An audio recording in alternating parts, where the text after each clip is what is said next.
Hello, thank you for being here with me on Lazy Girl Reads. And the cat.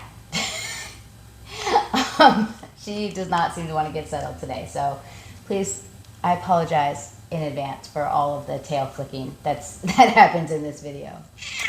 Anyway, I am on here today to talk to you about two books that I recently read. The first one is The Palest Ink by Kay Bratt. I had such a great time reading this book. I loved this book so much. It is beautifully written, and it is set in the time of China's history when Chairman Mao and the Communist Party were kind of starting to come into power, starting to establish themselves, making changes in the community norms and standards and rules and laws. And I don't have a lot of personal knowledge with regard to that. So this is historical fiction. I cannot speak to the accuracy of the history that's portrayed in this novel, although I will say that the references noted by the author in the back of the book are impressive. And it does appear that she did quite a bit of research with regard to this. I grew up in the United States, and the education that I received with regard to history really was focused on American history, North American history, and a little bit of European history.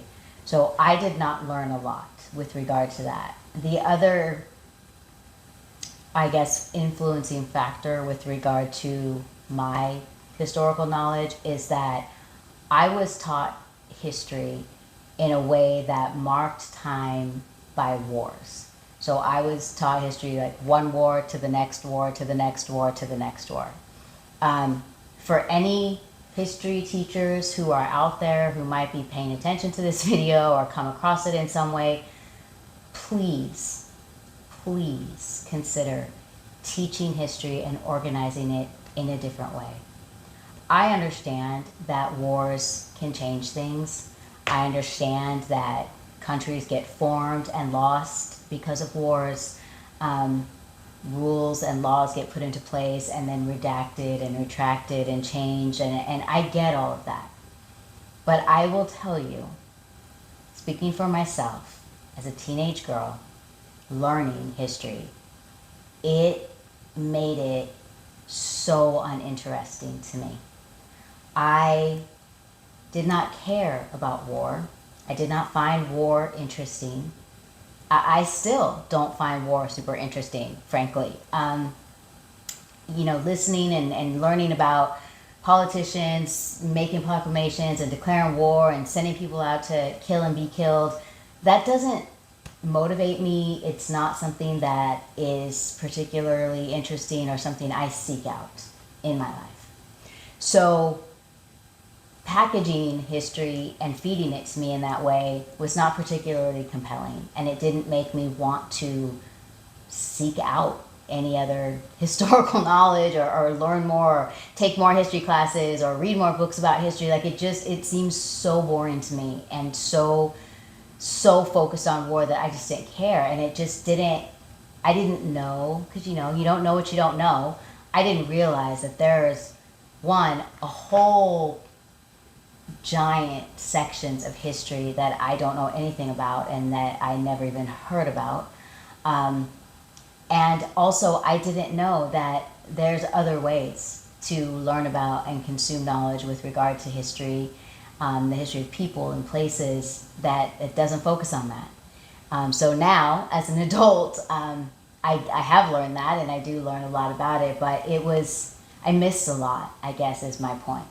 So hopefully that might help somebody seek out more. If that's how you've been taught history and you found it completely and wholly uninteresting because of that, maybe seek out a different way to consume it. It's out there, and I'm finding it. And if you're a teacher of history, maybe consider packaging it in a way that doesn't focus 90% on war and marking time from one war to the next. Just throwing it out there. So anyway, that's to say, I don't know a lot about the history of China beyond very broad brushstrokes. And this novel was extremely interesting to me. It is set during that period of time, as I said, and it follows the friendship and the story and the lives of two boys, Ben Fu and Pony Boy. Not the same Pony Boy as The Outsiders. If you know, you know. But Ben Fu and Pony Boy, and they're best friends. And so it talks about what their lives are like and their friendship, and you kind of meet them and see how they interact and what their home life is like and their families are like. And the kind of the slow rise of Chairman Mao and what that looks like. And then the book is sectioned into parts. And so the next part of the book is what is happening to them as Chairman Mao takes on more and more is making more and more edicts and more proclamations and more rules, more and more restrictions. And so it talks about that, and it goes through their lives and all of the different, ways that it impacts them.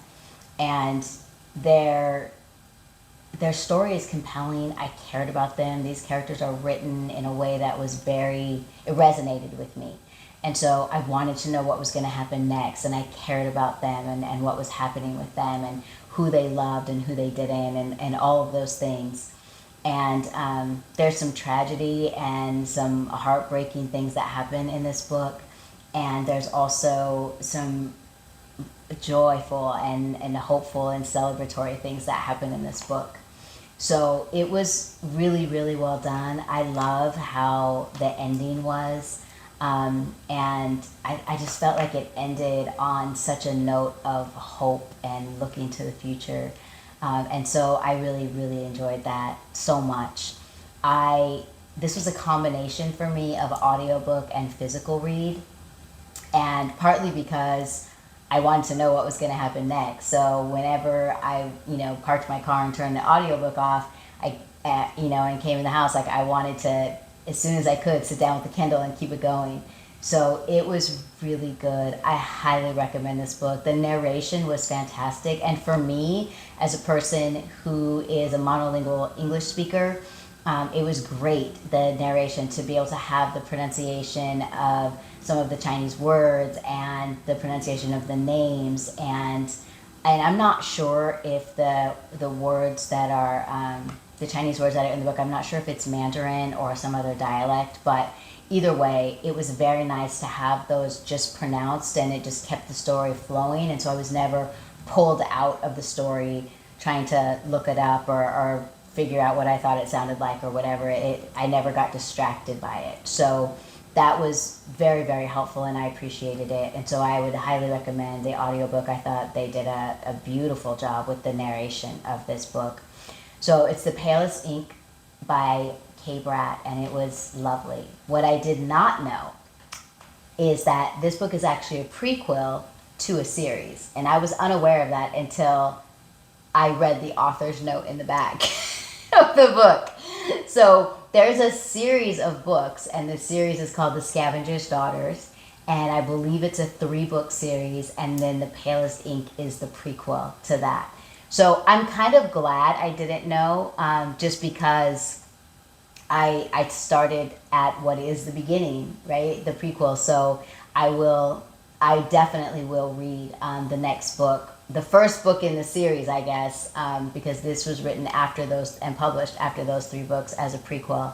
But for me, it'll be the second book in the way that I read it. So I'm glad that I did it this way. I think it's nice for me to have kind of the backstory going into the next book. But I really loved the writing. I thought it was well paced. I thought it was well done. And it's one of my favorite books that I've read this year. So I'm really, really happy that I came across it. It's a new author for me, and I would definitely recommend. It was really good. The second book that I want to talk to you about is called Found in a Bookshop by Stephanie Butland. And this book I DNF'd. I did not care for this book at all. And that's going to happen. Some books are are not for me. Not every book is for every person, right? So if you loved this book, then that's great. And I'm not I'm not saying anything about that. But for me, this book was a no. This book is set in 2021 and is very much surrounded and talking about the pandemic and the issues with regard to lockdown and all the things that happened. And I've read, multiple books that have either the pandemic that I lived through the past few years, or a pandemic, or a health scare, those types of themes in the setting and in the background. But this book was not that. This book is really about the characters and how they're navigating things being in lockdown, and immediately after just kind of slowly coming back out of that, and the pandemic and the fear and the loneliness and the isolation and the real business impacts that it had for business owners and all of those things. It's about how these characters are navigating that. So it is a central theme in this book, and almost a character itself, because it takes up it has such a big presence, and that was not for me. I lived through it, and so I don't necessarily need to read a book where it's that big of a piece of it. The other thing is, there are a lot of characters in this book. There is the bookshop owner, Loveday, and her boyfriend, Nathan, and her employee, Kelly, I think her name is, and then Kelly's boyfriend, I think his name is Craig, I'm not sure about that. Anyway, Kelly's boyfriend. And then there's also an elderly couple, Rose and George. And there's also a young woman who goes into a domestic violence shelter with her small son, and then a woman who works at the domestic violence shelter. I'm trying to think of, there's also a young mother who has two small children, an infant and a toddler, who's married to a paramedic. There's just a lot. There's a lot of characters in this story, and how they're, eventually tied to each other, and their connection that comes about with the bookshop. And then about 40% in, you get another character, a teenager, who comes in, and it's kind of weird to me because throughout the whole first part of the story, there's this underlying tension, because Kelly is concerned about whether or not she's going to get laid off, because people can't come into the bookshop. They can't have people in there. And so the bookshop is really struggling to make ends meet and stay open, and trying to figure out ways to get customers to get books and buy books and have that customer interaction and sales so that they can stay afloat. And there's even a meeting at one point between Loveday and Kelly and Nathan where they talk about that. And Kelly expresses that she's worried that she's not going to have a job at some point. And Loveday's, commitment to her that she's not going to let her go, even though internally she doesn't know that to be true. And that puts stress on her because she knows that the bookshop is not doing well, and she's concerned about having to close it down altogether. And then this teenager shows up about 40% in, and he comes to the bookshop to get a book for her mom. And Loveday ends up hiring her to work on the weekends and package up books that they're sending out in the post for people that are ordering books. And there's no explanation about how she's paying her anything, especially when she's worried that the bookshop's going to close and that she might have to let Kelly go. So I don't know. That was just weird to me. That didn't make sense to me. And then a little after the 50% mark, we get another character. And that was at the point where I was like, okay, I can't. I don't know how many more characters are going to be introduced in this. I still am, struggling to make all the connections with the bookshop and all the characters that we already have. There was a tragedy that happened, and one of the characters goes through something that's, very difficult and tragic. But because you get so little of them kind of sprinkled throughout, it really didn't hit. I mean, it was sad, and it was, it was terrible, but it wasn't, I didn't feel that emotion. I read it, and I was like, wow, that's awful. and then I just kept going. Like it didn't hit, and largely because I didn't have a chance to really get to know or care about that character. Because there's just so many coming in and out. Loveday and Kelly and the two boyfriends, and Rose and George, you get a lot of them. You get to kind of know them and their backstory and their history. But the rest, like, they're just kind of thrown in there.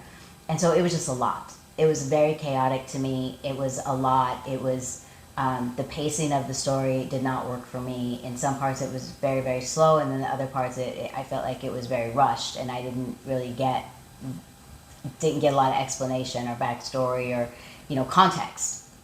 So anyway, this book, I'm sure that it has an audience. I'm sure there are people that, love this book. Excuse me while I drink some iced tea. But, yeah, it wasn't for me. So I did not finish this book. I DNF'd it at the 60% mark. I couldn't keep doing it. It was just too much for me all the way around. So Found in a Bookshop by Stephanie Butland was the second book that I wanted to talk to you about today and just kind of give you my take on it, my input. Hopefully that's helpful for you if you're trying to decide if you want to read it or not.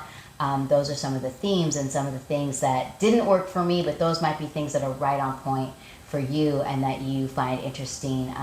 And so that, it might cause you to think that might be a book for you and that you would like to read. So hopefully it helps you in your making your reading decisions. Those are the two books that I wanted to talk with you about today. And in my next next episode of Lazy Girl Reads, I will have another nonfiction for you in my continuing effort to add some nonfiction into my monthly reading. Both of the books today were fiction books. But the one that will come next will be a nonfiction. So get ready for that. Incoming attractions. Thank you so much for hanging out with me. I hope you have a great day. Bye.